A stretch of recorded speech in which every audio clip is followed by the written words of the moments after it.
Basic सी programming हमने कर ली, कैसे लिखते हैं कैसे करते हैं, इसमें कोई लिमिट नहीं है प्रोग्राम बनाने की। आप किसी भी टॉपिक में बना सकते हो कि 5 सब्जेक्ट में मार्क्स डालो, रिजल्ट निकालो, ये वो इस तरीके से। ठीक है, अब हम सीखते हैं कि कंडीशन कैसे अप्लाई करते हैं। कंडीशन मतलब जब हमें डिसीजन लेना होता है। ठीक है, तो हमारा नेक्स्ट है इफ स्टेटमेंट। नेक्स्ट सेटिंग है if statement.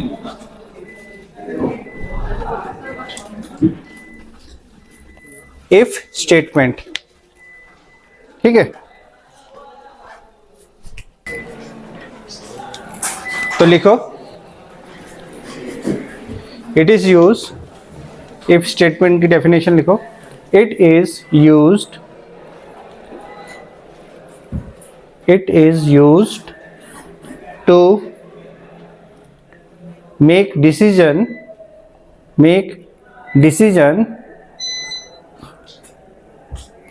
on the basis of, it is used to make decision on the basis of given condition. Its syntax is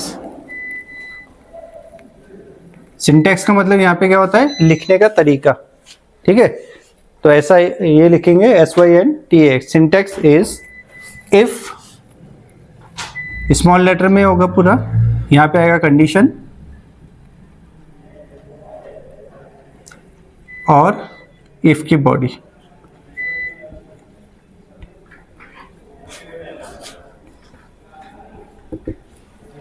ठीक है, कंडीशन, स्टेटमेंट्स और ब्रैकेट बॉडी। ठीक है, ये राउंड ब्रैकेट है। ठीक है, देखने में जैसा लग रहा है लेकिन राउंड ब्रैकेट है।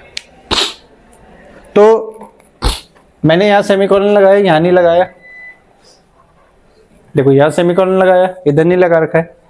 क्यों नहीं लगाया? क्योंकि इसकी क्या है, बॉडी है। ठीक है, जिसकी भी बॉडी होगी उसके पीछे सेमीकोलन जनरली नहीं लगाया जाता, लेकिन अगर लगा है तो वो गलत नहीं है। गलत in the time of programming तो गलत है, लेकिन उसका कोई एरर जनरेट नहीं होगा। बस क्या होगा कि अगर मैंने यहाँ सेमीकोलन लगा दिया तो इस बॉडी का कोई मतलब नहीं रहेगा। ठीक है, यानी जो कंट्रोल है वो सीधा सीधा बाहर आ जाएगा। ठीक है, तो होता क्या है कि जब कंडीशन चेक होती है तो अगर कंडीशन ट्रू है तो ये जो स्टेटमेंट है ये एग्जीक्यूट होते हैं। ठीक है, और अगर कंडीशन फॉल्स है तो ये सीधा बॉडी से बाहर चले जाता है। कब? जब कंडीशन फॉल्स। ठीक है, यहाँ पे क्या होगी, कंडीशन हमेशा इधर ट्रू होगी या फॉल्स होगी। आप कुछ भी कंपेयर करोगे, कुछ भी पूछोगे तो उसका जवाब क्या आएगा, आइदर ट्रू आएगा या फॉल्स आएगा। ठीक है, अच्छा एक और चीज मैंने लिखा है ब्रैकेट में S, तो इसका मतलब क्या होता है कि एक स्टेटमेंट भी हो सकता है और मल्टीपल स्टेटमेंट्स भी हो सकते हैं। जब इस तरीके का कुछ लिखना होता है तो ब्रैकेट के अंदर आप S लिख देते हो।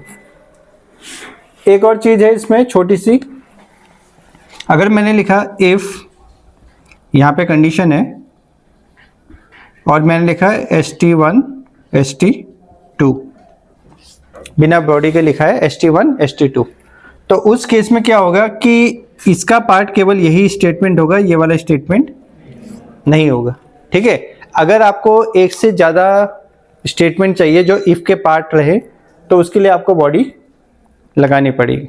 ठीक है, बॉडी नहीं लगाएंगे तो ऑटोमेटिकली बाय डिफॉल्ट वो अपने से नीचे वाले को ही अपना पार्ट समझेगा, उसके बाकी स्टेटमेंट उसके पार्ट नहीं रहेंगे। ठीक है, ये चीज़ क्लियर है, ये नोट कर लो चाहे तो।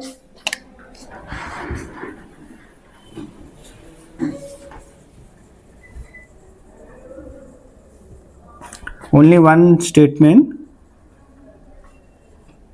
remain part of if in case of body किसको बोल रहा हूँ मैं, curly braces open, is not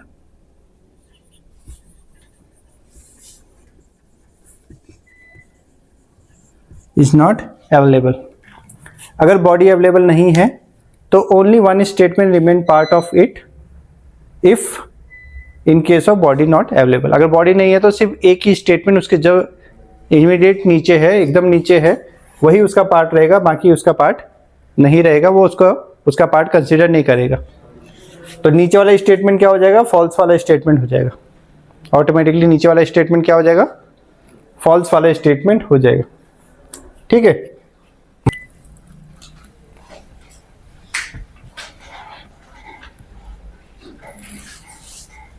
next लिखिए इसी में, next heading, if else statement.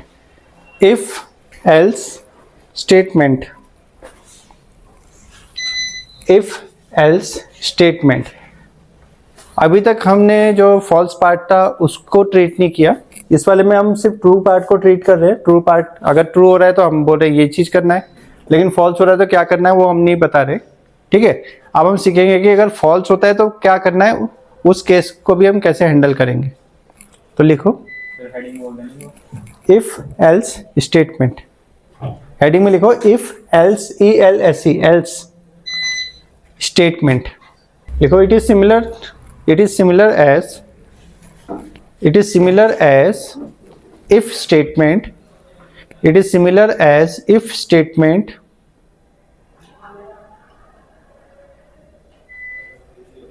the only difference is that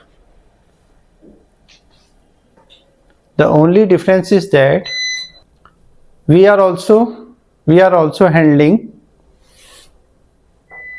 the false part of the false part we are also handling the false part in else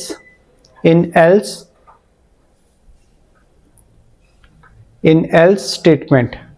In else statement we are also handling the false part in else statement। यानी कि अब जो ये false वाला था इसको भी हम क्या कर रहे हैं, यहाँ पे हैंडल कर रहे हैं। ठीक है,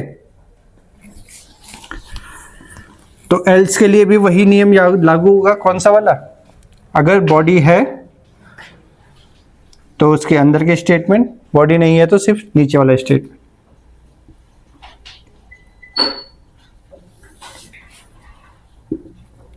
और ये एरो आप कहाँ आएगा? आपका ये एरो आएगा यहाँ पे।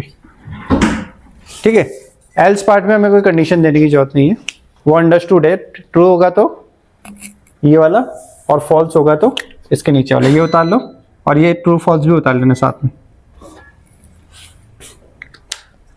ठीक है, अगर ट्रू होता है तो ऊपर वाला स्टेटमेंट एग्जीक्यूट होगा, और फॉल्स होता है तो एल्स पार्ट वाला जाएगा, ये नहीं तो वो वाला। सर अब हम जो प्रोग्राम करेंगे उसका ड्राई रन भी करेंगे, क्योंकि अब प्रोग्राम में क्या हो गया, स्टेप्स आपके थोड़ी से लॉजिक जो है वो थोड़ा सा कॉम्प्लेक्शन की तरफ बढ़ने लग गया है। अभी तक तो क्या था, A + B + C यही हो रहा था। अब हम लॉजिक लगाने लगे हैं। ये लॉजिकल स्टेटमेंट है आपके, इफ हो गया, एंड, इफ हो गया, वाइल, डू वाइल, ये सब लॉजिक स्टेटमेंट है। तो write a program to check enter number is even or odd। write a program to check enter number is even or not। और यूजर ने जो नंबर डाला है वो चेक करना है हमने कि वो ऑड है या इवन है।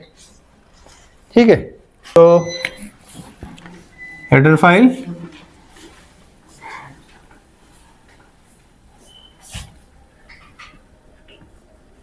stdio.h। ठीक है, ग्रेटर देन लेस देन का साइन लगा हुआ है, वो भी मान्य है। वाइड मेन, वाइड नहीं चला तो इंट मेन, इंटीजर ए की नंबर की बात हो रही है। टू चेक एंटर नंबर, ठीक है, नंबर्स नहीं कहा गया है, नंबर कहा गया तो एक वेरिएबल काफी है उस नंबर को हैंडल करने के लिए। अच्छा, यूजर को मैसेज दे देते हैं कि करना क्या है उसने। तो क्या करना है यूजर ने, एंटर एनी नंबर या अ नंबर, आप चाहे तो इसको ये भी लिख सकते हैं कि enter number to be checked, ठीक है, enter number to be check, ये भी डाल सकते हैं, ठीक है। हम लिख रहे हैं एंटर एनी नंबर, खुला चैलेंज दे रहे हैं, डालो कोई भी नंबर, ठीक है, खुला चैलेंज है, एंटर एनी नंबर, हम चेक करके बताएंगे। तो किस लिए वो तो बताया नहीं, तो enter any number to be check या enter any number to check it is even और ऑड, वो भी लिख सकते हैं, ठीक है। एंटर एनी नंबर वो बोला क्यों डालूं मैं, बताने में तो पड़ेगा क्यों डालना है, ठीक है। आप चाहे तो लंबा चौड़ा कर सकते हैं अपने हिसाब से। हमारा मेन मोटो ये होना चाहिए कि यूजर फ्रेंडली होना चाहिए। स्कैन एफ, ये स्मॉल है एस, इसमें सारे स्मॉल ही रहेंगे, ठीक है। परसेंटेज डी क्यों लगाया मैंने, ये क्या है, इंटीजर है, ठीक है, क्योंकि ये इंटीजर है इसलिए मैंने यहाँ पे परसेंटेज डी लगाया। अगर फ्लोट होता तो एफ लगाता, कैरेक्टर होता तो सी लगाता, ठीक है। और एड्रेस ऑफ ए में जाए, ए के ऊपर नहीं डालना है, ए के अंदर डालना है, उसके एड्रेस में डालना है, ठीक है। अच्छा, अब मेरे पास नंबर आ गया है, तो मैं चेक कर सकता हूँ सीधे से नंबर को कि क्या ये नंबर जो है ये पूरा पूरा डिवाइड होता है 2 से,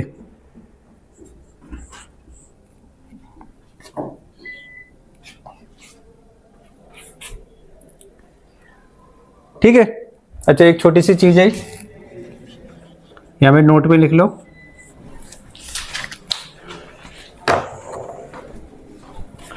इक्वल टू दो किस्म के यूज हो रहे हैं, सिंगल इक्वल टू और डबल इक्वल टू।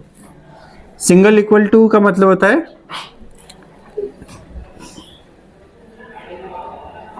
असाइनमेंट, और डबल इक्वल टू का मतलब यहाँ पे क्या है, इक्वल टू। यानी कि मैं बोल रहा a is equal to B, तो b की वैल्यू a में जा रही है, b की वैल्यू a में जा रही है क्योंकि लेफ्ट हैंड असाइनमेंट है। और मैं बोल रहा हूँ a is equal to b, तो ये इसका आंसर ट्रू या फॉल्स में आएगा। ये कंपेयर हो रहा है कि क्या a और b बराबर है, क्योंकि मैं a की साइन दो चीज के लिए यूज नहीं कर सकता हूँ। मैं बोल रहा इज इक्वल टू से असाइनमेंट भी होता है, इज इक्वल टू से कंपेयर भी होता है, तो कंप्यूटर को कैसे पता चलेगा आप क्या करना चाहते हैं। तो इसीलिए जब भी आपको कंपैरिजन करना है तो आप क्या करोगे, डबल इक्वल टू लगाओगे। डबल इक्वल टू का मतलब यहाँ पे क्या है, इज इक्वल टू, और सिंगल इक्वल टू का मतलब क्या है, आपका असाइनमेंट है। असाइनमेंट मतलब इसकी वैल्यू दूसरे में चले जाएगी। मॉडुलस बताने की जरूरत है, क्लियर है कि ये वाला फॉर्मूला, ये वाला सिंबल कीबोर्ड में नहीं मिलता। क्यों, क्योंकि ये दो चीज देता है, रिमाइंडर और क्वोशिएंट। तो मुझे रिमाइंडर चाहिए तो मैं क्या लूंगा, मॉडुलस लूंगा, और क्वोशिएंट चाहिए तो मैं क्या लूंगा, डिवाइड का साइन लूंगा, स्लैश लूंगा, ठीक है। क्योंकि मुझे चेक करना है क्या ये नंबर 2 से पूरा पूरा डिवाइड हो जाता है। पूरा पूरा डिवाइड मतलब लीव्स नो रिमाइंडर। तो अगर होता है तो हम बोलेंगे कि printf entered number is even। और अगर ऐसा नहीं होता तो हम else लिखेंगे, और यहां मैं मैसेज लिख देंगे printf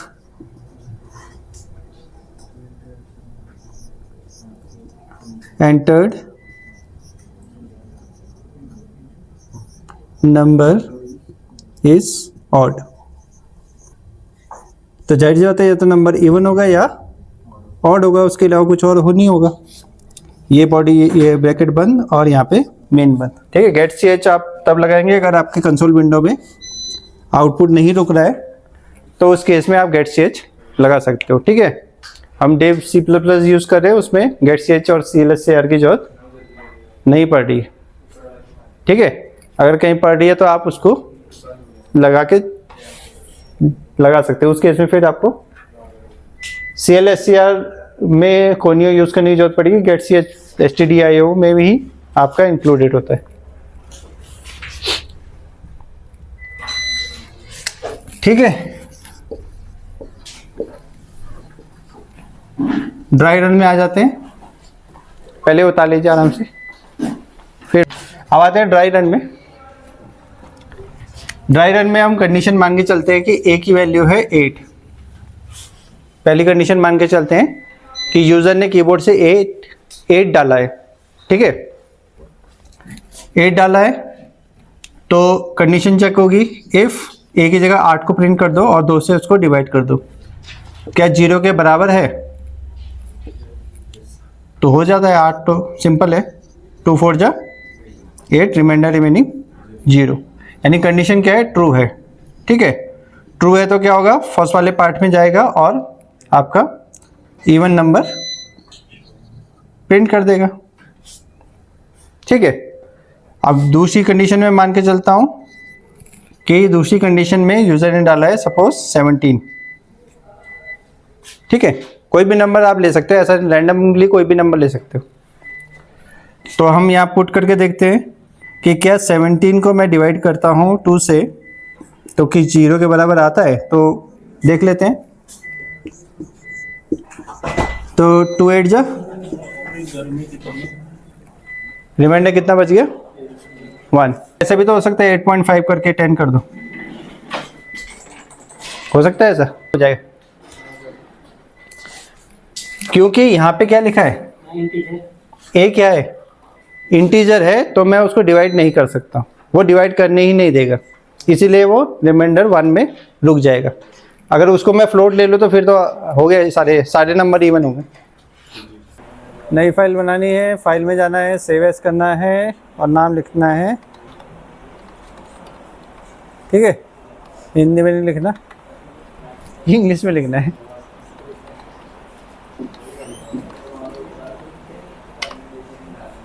तो हेडर फाइल लगा देते हैं, hash include stdio.h wide main, ठीक है। वेरिएबल की हमें एक ही जरूरत थी,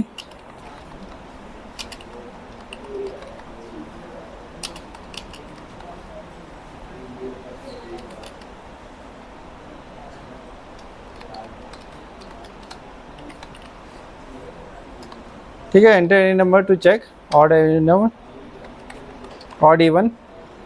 तो यहाँ पे हम मैसेज थोड़ा अपना कर लेते हैं, एलोबरेट थोड़ा सा डिफाइन कर देते हैं। %d m% of a, number आ गया है मेरे पास, मुझे चेक करना है कि क्या वो नंबर, हाँ ठीक है, if A modulus 2 is equal to 0, ठीक है। इसमें ये ध्यान रखना है आपने, यहाँ डबल इक्वल टू होने चाहिए, अगर सिंगल इक्वल टू होगा तो हमेशा ट्रू होगा, क्योंकि हम बोल रहे ए मॉडुलस 2 जो भी है उसमें 0 डाल दो, तो 0 इज इक्वल टू 0 वो हमेशा ट्रू रहेगा। तो यहाँ हम लिखेंगे प्रिंट एफ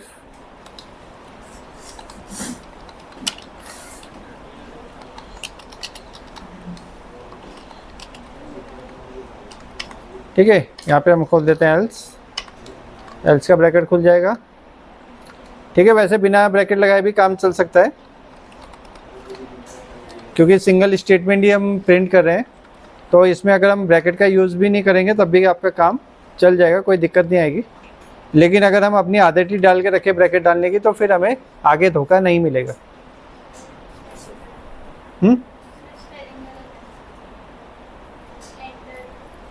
एंटर्ड, ENTRED,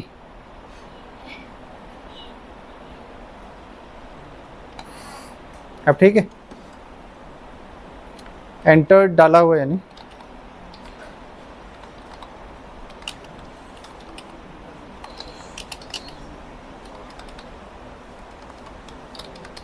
ठीक है। अब हम बंद करेंगे कौन सा, वाइड मेन ऑटोमेटिकली ले लिया उसने, ऊपर नीचे ऑटोमेटिकली मर्ज कर लिया। तो रन कर लेते हैं। तो मैंने सपोज 56 डाला, तो इवन नंबर है 56, तो ठीक है, इवन नंबर है। और दोबारा रन करते हैं F7 दबा के, तो नंबर डाल रहा हूँ मैं 39, तो ये क्या है आपका ऑड नंबर है, ठीक है। चलिए ये जिसने उतारा नहीं उतार लीजिए यहाँ से। और इसमें एक क्वेश्चन आप लोग ट्राई कीजिए। Write a program in which user enter his marks, his oblique her marks। ये सब किए हुए क्वेश्चन है आप लोगों ने।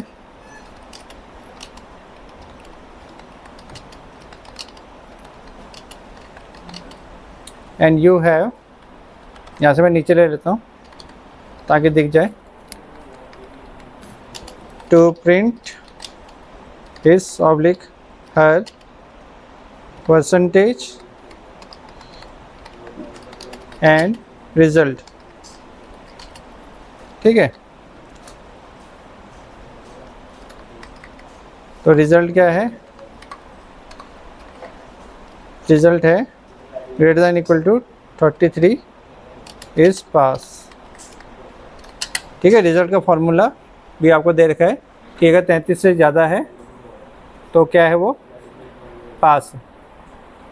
ठीक है, तो ये क्वेश्चन आप लोग बनाओ, ट्राई करो। अच्छा चलो आते हैं प्रोग्राम में फटाफट। ठीक है, stdio.h और वाइट मेन लिख दिया। अब हमारी रिक्वायरमेंट क्या है कि 5 सब्जेक्ट है मार्क्स से, तो 5 तो सब्जेक्ट के लिए वेरिएबल ले लेंगे। ठीक है, सेम वेरिएबल नहीं लेंगे क्योंकि मार्क्स अलग अलग सब्जेक्ट के हैं, तो हमें वेरिएबल भी अलग अलग सब्जेक्ट अलग अलग चाहिए। एक टोटल ले लेते हैं क्योंकि मार्क्स हम इंटीजर में डालेंगे तो टोटल भी इंटीजर में आएगा। और एक फ्लोट वेरिएबल ले रहा हूँ मैं, जिसको मैं लिख रहा हूँ परसेंटेज। ठीक है, इससे हमारा काम बन जाएगा इतने से। अब आपने क्या करना है, print F enter marks in. आप अगर स्पेसिफाई करना चाहते हैं तो स्पेसिफाई कर सकते हैं, नहीं तो आप ये भी लिख सकते हैं कि enter marks in first subject. ठीक है, मैं ये स्पेसिफाई कर दे रहा हूँ सब्जेक्ट का नाम स्कैन एफ, क्योंकि इंटीजर है तो क्या लेंगे, परसेंटेज डी और m% ऑफ ए। ठीक है, अच्छा अब मैं इसको कर दे रहा हूँ कॉपी और यहाँ पे मार दे रहा हूँ। कितने हो गए 5, 2, 3, 4। तो ए इसको कर दो बी, बी इसको कर दो सी, इसको कर दो डी और इसको कर दो ई। 5 हो गए हमारे। सब्जेक्ट का नाम चेंज कर दो, कंट्रोल सी कंट्रोल वी करना तो आता ही है ना। इंग्लिश, हिंदी हो गया, मैथ्स ले लो,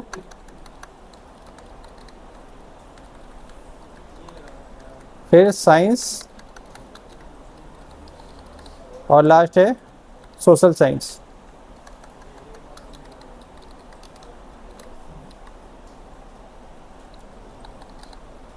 तो हमारे 5 सब्जेक्ट के मार्क्स हमारे पास आ गए हैं। ठीक है, कोई प्रॉब्लम इसमें? कंट्रोल सी कंट्रोल भी करना है, कुछ नहीं करना, और हमारे मार्क्स आ गए। इसके बाद क्या करेंगे, हम टोटल करेंगे। तो T is equal to A plus B plus C plus D plus E, total आ गया हमारे पास। और उसके बाद आपने निकालना है percentage is equal to T divided by 5.0। ठीक है, 5.0 क्यों लिखा है? क्योंकि आपका जो टी है वो भी क्या है, इंटीजर है, और 5 भी क्या है, इंटीजर है। तो हो सकता है कि ये क्या करे, इंटीजर में जवाब दे। तो यहाँ हम यूज़ करें टाइप कास्टिंग। क्या यूज़ करें? Type casting. तो 5.0 आप लिखोगे। अब आपने चेक करना है कि अगर, ये तो आसान है, इसमें कुछ करना ही नहीं है। Percentage greater than equal to 33 है तो रिजल्ट क्या है, पास है। ठीक है, लेकिन रिजल्ट से पहले हम क्या प्रिंट कर देते हैं, क्वेश्चन में क्या लिखा था, परसेंटेज एंड रिजल्ट है, तो पहले परसेंटेज प्रिंट करना है। तो आप यहाँ पे एक लाइन डाल दो, प्रिंट एफ। ठीक है, ऐसा कोई रूल नहीं है कि आप जो प्रिंटिंग है at the end of program करेंगे। ठीक है, ऐसा कोई रूल नहीं है कि प्रिंट एफ में लास्ट में लगाऊंगा, आप बीच में भी लगा सकते हो। तो मैंने परसेंटेज प्रिंट कर दिया और यहाँ पे बोला कि अगर ज़्यादा है तो यहाँ लिखूंगा मैं प्रिंट एफ \n का यूज़ कर रहा हूँ। क्यों कर रहा हूँ? क्योंकि ऊपर मैंने परसेंटेज ऑलरेडी प्रिंट कर दिया है, तो आप नई लाइन में आए इसलिए \n का यूज़ करें, ठीक है। और मैं लिख दूंगा रिजल्ट इज इक्वल टू पास। और अगर ऐसा नहीं होता तो कहाँ जाएगा वो? एल्स में जाएगा।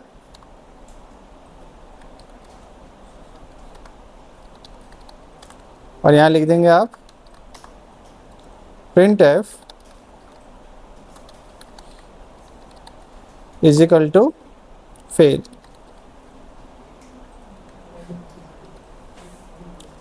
ठीक है, इसमें भी क्या लगाना पड़ेगा मुझे? \n लगाना पड़ेगा शुरू में, ताकि हमेशा नई लाइन में है। ठीक है, बाकी तो बॉडी बनी हुई है।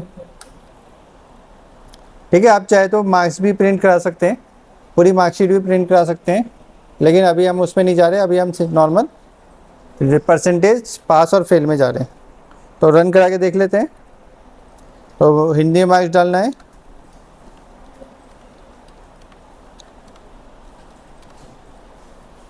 तो 60.40 आपका परसेंटेज आ गया और रिजल्ट क्या आ गया?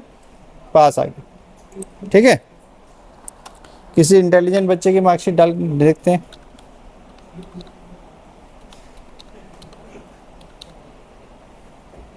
तो पास हो जाएगा वैसे टोटल में, इसमें हो जाएगा पास। तो 23.60% रिजल्ट हो गया फेल। ठीक है, ब्लेड से काट देगा, आ गया 23 पॉइंट काट देगा, बच जाएगा क्या? 60। ठीक है, तो ये उतार लो आप लोग। इसमें उतारने का जो मेन पार्ट है वो ये है, कौन सा? नीचे वाला। फिर भी आप लोग देख लीजिए।